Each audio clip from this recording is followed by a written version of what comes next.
আলহামদুলিল্লাহি রাব্বিল আলামিন ওয়াসসালাতু ওয়াসসালামু আলা সাইয়্যিদিল আমবিয়াই ওয়াল মুরসালিন ক্বালা আল্লাহু তাআলা ফিল কুরআনিল মাজিদ ওয়া ফি ফুরকানিহিল হামিদ আউযু বিল্লাহি মিনাশ শাইতানির রাজিম বিসমিল্লাহির রহমানির রহিম লিইলাফি কুরাইশিন ইলাফিহিম রিহলাতাশ শিতাই ওয়াস সাইফ ফালইয়াবুদু রাব্ব হাযাল বাইতিল্লাযী আত'আমাহুম মিন জু'ইন ওয়া আমানাহুম মিন খাউফ সাদাকাল্লাহুল আযীম ওয়াসদাকা রাসূলুহুন নবিয়ুল করিম। সম্মানিত দর্শক মণ্ডলী, আপনাদের সকলকে আন্তরিক মোবারকবাদ।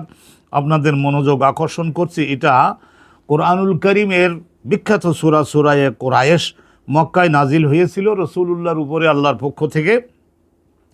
চারখানা আয়াত বিশিষ্ট এই সূরাখানি আল্লাহ পাক রব্বুল আলামিন আমাদের সকলকে অগণিত নিয়ামত আল্লাহ দিয়েছেন। সেই নিয়ামত সমূহের মধ্যে কোনোটাই আমাদের বাদ দিয়ে আমরা জীবনে টিকে থাকতে পারবো না। প্রত্যেকটা নিয়ামতির উপরেই আমরা নির্ভরশীল। কিন্তু এই সূরাখানির মধ্যে বিশেষ করে মক্কায় রাসূলুল্লাহর যে সম্প্রদায় গোষ্ঠী এবং জ্ঞাতি ছিল কোরাইশ সম্প্রদায়, কোরাইশ শব্দটার দুইটা অর্থ। এর একটি অর্থ হলো যে সাগরের মধ্যে বিশাল দেহি তিমি মাছ। এই যে বিশাল দেহি তিমি মাছ, এই শব্দটাকে দিয়েই এই গোটা পৃথিবীর মধ্যে সবচাইতে বেশি মর্যাদাবান একটি গোত্র, সেটা হলো মক্কার কোরাইশ। এই কোরাইশদের জন্যই এই শব্দটাকে আল্লাহ পাক রব্বুল আলামিন ব্যবহার করেছেন। আর মক্কার ওই সমস্ত এলাকার লোকেরা, তারাও মক্কার তাদেরকে ওইভাবে সর্বশ্রেষ্ঠ গোত্র হিসাবে এইভাবে তারা বলতো। আট 10টা হাতি একসঙ্গে খেয়ে ফেলতে পারে সাগরের এত বড় তিমি মাছ। আল্লাহ রাব্বুল আলামিন বলছেন, আগে অনুবাদটা শুনুন, তারপরে এর মর্মটা অবগত ইনশাআল্লাহ তাআলা হতে পারবেন। লিইলাফে কুরাইশ, আল্লাহ তাআলা বলছেন যে কোরাইশ সম্প্রদায়ের জন্য আমি আল্লাহ রাব্বুল আলামিন অনুকূল করে দিলাম। ইলাফ শব্দের অর্থ হলো আকর্ষণীয় করে দিলাম, অনুকূল করে দিলাম, পক্ষে করে দিলাম আমি আল্লাহ রাব্বুল আলামিন। এই কারণে অন্য আরও হাজারো নিয়ামত আমি কোরাইশ সম্প্রদায় সহ মানব জাতির জীবনে দিয়েছি। তো সেগুলির জন্য যদি শুকরিয়া আদায় নাও করতে চাও, তাহলে কমের পক্ষে এই কারণে কোরাইশ সম্প্রদায়ের লোকদের আল্লাহর ইবাদতে মনোযোগ দেওয়া কর্তব্য এবং উচিত। এটা তাদের করতেই হবে, অন্যথায় তাদের অস্তিত্ব বিলীন হবে। আল্লাহ বলছেন ইলাফিহিম, ওই ইলাফে কুরাইশিন ইলাফিহিম, আল্লাহ অনুকূল করে দিলেন, আকর্ষণীয় করে দিলেন এই কোরাইশ সম্প্রদায়ের লোকদের জন্য রেহলাতাশ শিতাই ওয়াস সাইফ।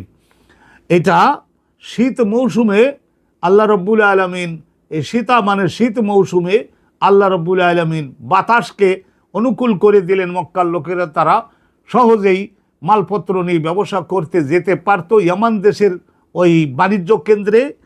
রেহলাতাশ শিতাই, শীতের মৌসুমে, রেহলাতুন মানে আসলে হলো সফর, বাণিজ্যিক সফর তারা করতে পারত ইয়ামান দেশের দিকে। আর সাইফ, গ্রীষ্মের মৌসুমে আল্লাহ বাতাসকে অনুকূল করে দিতেন। বাতাসে উটের পিঠে মাল বোঝাই করে নিলে, ঘোড়ার পিঠে, গর্ধবের পিঠে, খচ্চরের পিঠে মাল বহন করে নিয়ে তারপরে দেখা যায় দক্ষিণ দিক থেকে বায়ু বাতাস এইভাবে ঠেলে নিয়ে একবারে সামদেশের সেই গাজ্জা এলাকা, সামদেশের ওই গাজ্জা এলাকায়, ওই এলাকায় বিরাট বাণিজ্য কেন্দ্র, বহুকাল আগের থেকে সেই জায়গায় মাল নিয়ে যাওয়াকে আল্লাহ রাব্বুল আলামিন গ্রীষ্মের মৌসুমে অনুকূল করে দিলেন। এবং এই মক্কার এলাকায়, এখানে সাধারণত ধান গমের কোনো চাষ হয় না। মক্কার থেকে 100 মাইল পূবের দিকে এই যে আপনার তায়েফের মতো এলাকায়, সেখানে প্রচুর পরিমাণে ফল পাকড়া আল্লাহ রাব্বুল আলামিন উৎপাদন করতেন। আখিরি জামানার নবীর আবির্ভাবে আল্লাহ জিবরাইল ফেরেশতাকে, মিকাইল ফেরেশতাকে নির্দেশ দিয়েছিলেন যে তোমরা যাও ফিলিস্তিনের ওই সমস্ত বাগানে ভালো ভালো চারাগুলা, ফলের চারাগুলা বাছাই করে করে আনো এবং এই তায়েফের মাটিতে তোমরা ফেরেশতাগণ তোমাদের লোকজন নিয়ে লাগিয়ে দেওয়ার ব্যবস্থা করো। আমার আখিরি জামানার নবীর আগমন নিকটবর্তী হতেছে, আমার নবীকে কেন্দ্র করে লক্ষ কোটি মানুষ এখানে আসবে, তাদেরকে আমি আপ্যায়ন করাবো, তাদেরকে আমি ফল খাওয়াবো। এইভাবে ফিলিস্তিনের সমস্ত ভালো চারা গাছগুলি এনে তায়েফের মাটিতে লাগাও।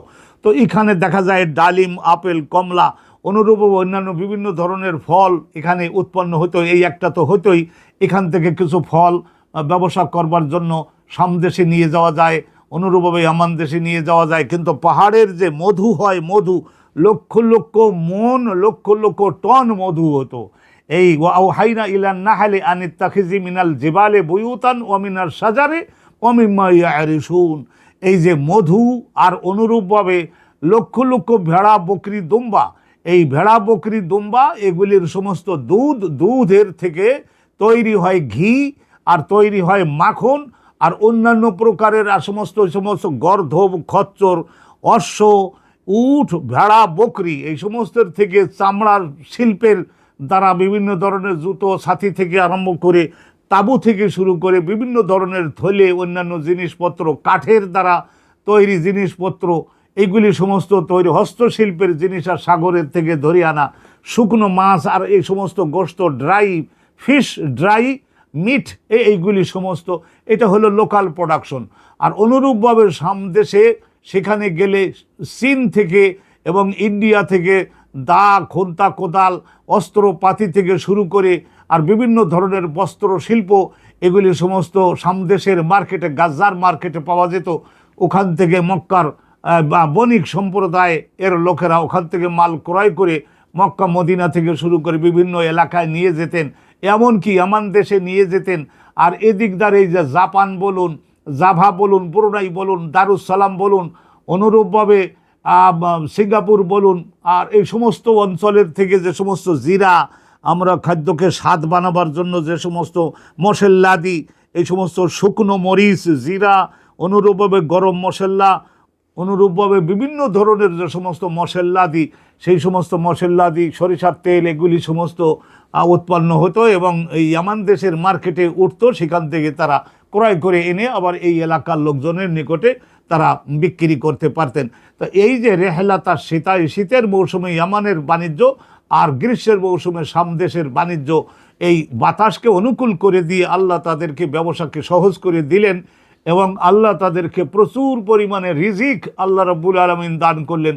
এখানে তাফসীরের মধ্যে মুফাসসির বলছেন যে ইলাফে কোরাইশ সম্প্রদায় এবং মক্কার অন্যান্য যেসব গোত্রগুলো ছিল, তারা সমস্তই কোরাইশের তাবে এর অনুগামী হিসাবে তাদের সকলকেই আল্লাহ বলছেন যে এখানে লোকাল কোনো স্থানীয় উৎপাদন ওইভাবে নাই জীবনযাপন করবার জন্য।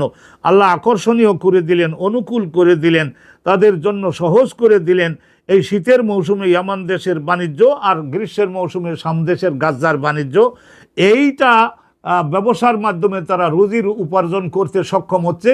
তো এইটা এই রিজিক খেয়েই তারা তাদের ছেলে মেয়ে, বাপ মা, আত্মীয় স্বজনকে নিয়ে এই মক্কার কাবাঘরের আশেপাশে তারা জীবিত থাকবার জন্য সুযোগ পাচ্ছে। তো এইটাকে বিবেচনায় নিয়ে হলেও আর অন্য অগণিত অনুগ্রহের দানসমূহ, সেগুলির বাবদে শুকরিয়া যদি নাও করতে চায়, কিন্তু এইটার বাবদে তাদের শুকরিয়া করা উচিত। আল্লাহ বলেন ইলাফে কোরাইশ ইলাফি হিম রেহলাতাশ শিতাই ওয়াস সাইফ। আর শুকরিয়া কিভাবে করবে? আল্লাহ রাব্বুল আলামিন বলেন ফালিয়াবুদু রাব্বা হাযাল বাইত, ফালিয়াবুদু, এই মক্কার অধিবাসীরা তারা যেন ইবাদত করে, তারা সকলে যেন ইবাদত করে। আল্লাহ পাক রব্বুল আলামিন তাদেরকে বলছেন তারা যেন ইবাদত করে। ফালিয়াবুদু রাব্বা হাযাল বাইতে, কাবা ঘরের সৃষ্টিকর্তা, প্রতিপালক, সত্ত্বাধিকারী, মালিকের পছন্দের বিষয়গুলিকে তারা যেন নিজেরাও চর্চায় আনে এবং এগুলিকে যেন জীবন্ত করে এবং প্রচারে মনোযোগী হয়। ফালিয়াবুদু রাব্বা হাযাল বাইত আল্লাযী আত'আমাহুম মিন জু', দারিদ্র, অভাব-অনটন এবং ক্ষুধার কবল থেকে আল্লাহ রাব্বুল আলামিন তাদেরকে এই দুটি ব্যবসায়ের মাধ্যমে আল্লাহ তাদেরকে কি করেছেন?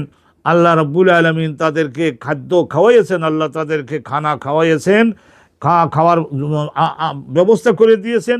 এখন আর দরিদ্র থাকতে হয় না। একসময় এমন ছিল যে এই জবাই করা পশুর হাড়গুলা পর্যন্ত আগুনে পোড়াইয়ে একটু নরম বানাইয়ে তারপরে মক্কার লোকেরা ক্ষুধার জ্বালায় খেয়েছে, এটাও কিতাবের মধ্যে বর্ণিত আছে। অনুরূপভাবে জবাই করা পশুর যে গলা থেকে ফিনকি দিয়ে যে রক্তগুলা বের হয়ে যায়, সেই রক্তগুলি পাত্রের মধ্যে ধরে সেই কাঁচা রক্তটাও অনেকেই পান করেছে। জবাই করা পশুর কাঁচা চামড়া, সিরাতে ইবনে হিশাম নামক কিতাবের মধ্যে লিখিত আছে যে এই যে জবাই করা পশুর কাঁচা চামড়া, সেইটা একটু সিদ্ধ করে অথবা কাঁচা চামড়া চিবিয়ে তাদের খেতে বাধ্য হতে হতো। এই ধরনের দারিদ্র এবং অভাবের মধ্যে আল্লাহ পাক রব্বুল আলামিন তাদেরকে ফেলে দিয়েছিলেন। তো ইবাদত না থাকবার কারণে ইবাদত না থাকবার কারণে জীবনে এবং বদকর্মের সঙ্গে জড়িত হওয়ার কারণে নেকামল বর্জনের কারণে, আল্লাহর উদ্দেশ্য এবং পরিকল্পনার দিকে মনোযোগী না হওয়ার কারণে আল্লাহ তাদের সংশোধনের জন্য এই রকম একটা ভীষণ দারিদ্র্যের মধ্যে ফেলে দিয়েছিলেন। তো আল্লাহ রাব্বুল আলামিন পরবর্তীতে আল্লাহ নিজের রহিম রহমান নামের ওসিলায় তাদেরকে আবার দারিদ্র দূর করে দিয়ে তাদের খাদ্যের আয়োজন করে দিলেন। ওয়া আমানাহুম মিন খাউফ, এবং আল্লাহ রাব্বুল আলামিন সকল ধরনের ভয় ভীতির কবল থেকে, সকল ধরনের হুমকি জীবনকে ধ্বংস করে দেয় যে সমস্ত, কেন খাউফ শব্দের অর্থ হলো খাতার, তাহলে যে কোনো ধরনের হুমকি যা জীবনকে ধ্বংস করে দেয় সেই সমস্ত বিষয়গুলির থেকে আল্লাহ রাব্বুল আলামিন তাদেরকে নিরাপদে রাখলেন, তাদের নিরাপত্তায় রাখলেন। এই মক্কার অধিবাসী হওয়ার কারণে তারা যখন ব্যবসা করতে বিভিন্ন এলাকায় যেত, তো তখন বহুদূর 100-200 মাইলের ওই পাড়ের অধিবাসীগুলিও তারাও সম্মানের নজরে দেখত, কারণ এরা হলো মহাসম্মানিত মক্কার অধিবাসী। তাদের সঙ্গে দুর্ব্যবহার করা, তাদের মাল লুণ্ঠন করে নেওয়া, তাদের দেহে আঘাত করা আমাদের জন্য সঠিক হবে না। তো আল্লাহ পাক রব্বুল আলামিন তাদের সকলের জন্য এইভাবে রহমত করলেন। তো এইটা একটা বিরাট গুরুত্বপূর্ণ জিনিস। যদিও এখানে কোরাইশ সম্প্রদায়ের লোকদের আলোচনা আল্লাহ রব্বুল আলামিন করেছেন, কিন্তু আমরা যদি বাংলাদেশের মানুষ যারা, আমরাও যদি এইভাবে মনোযোগ দিই, তাইলে আমাদের জন্য সুমিষ্ট পানি আর এই যে কৃষি ফসল উৎপাদনের জন্য এত অনুকূল যে মাটি, আর অনুরূপভাবে এমন সুন্দর নাতিশীতোষ্ণ এই যে বাতাস, অনুরূপভাবে লক্ষ জাতের ফল এবং লক্ষ জাতের ফসল, আর হাজার প্রকারের এই সমস্ত পশু ও প্রাণী, হাঁস মুরগি, ভেড়া বকরি দুম্বা গরু ছাগল থেকে শুরু করে যেটাই আমরা লালন পালন করতে চাই সেটাই আমরা লালন পালন করতে পারি। তো আল্লাহ পাক রব্বুল আলামিন কোরআনুল করিমের এই 4 আয়াত বিশিষ্ট লে ইলাফে কোরাইশিন ইলাফিহিম রেহলাতাশ শিতাই ওয়াস সাইফ ফালইয়াবুদু, আমাদের কাছে আল্লাহ ইবাদত দাবি করেছেন। ইবাদত যদি করি তাহলে জগৎ পরকালের সমস্ত হুমকির কবল থেকে আল্লাহ আমাদিগকে সুরক্ষিত রাখবেন, আর আমাদের জীবনের সমস্ত প্রকারের দারিদ্র অভাবনাটন আল্লাহ রাব্বুল আলামিন দূরীভূত করে দিবেন। এই সূরার মাধ্যমে আল্লাহ রাব্বুল আলামিন এটা জানিয়েছেন।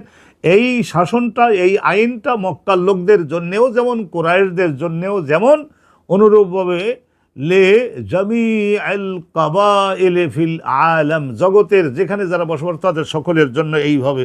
তো আলহামদুলিল্লাহ, আল্লাহ পাক রব্বুল আলামিন, আমরা এই সূরায়ে কুরাইশ বলা হয়। আর কুরাইশ শব্দটার আর একটা অর্থ কিতাবের মধ্যে বলা আছে যে এইটা হচ্ছে কুরাইশ সম্প্রদায়, এখানে মক্কাতে তারা গুনাহের কাজে লিপ্ত হয়ে গেছিল, যেমন মূর্তি পূজা, গায়রুল্লাহর পূজা, আর চুরি করে আরেকজনের মাল নিয়ে নেওয়া, পশু প্রাণী এগুলি চুরি করা, আর ডাকাতি করা দিনের বেলায় আরেকজনের উপরে। তারা 10 জন, আমরা 40 জন গিয়ে তাদের মাল সমানা লুটপাট করে নিলাম এবং ডাকাতি করলাম।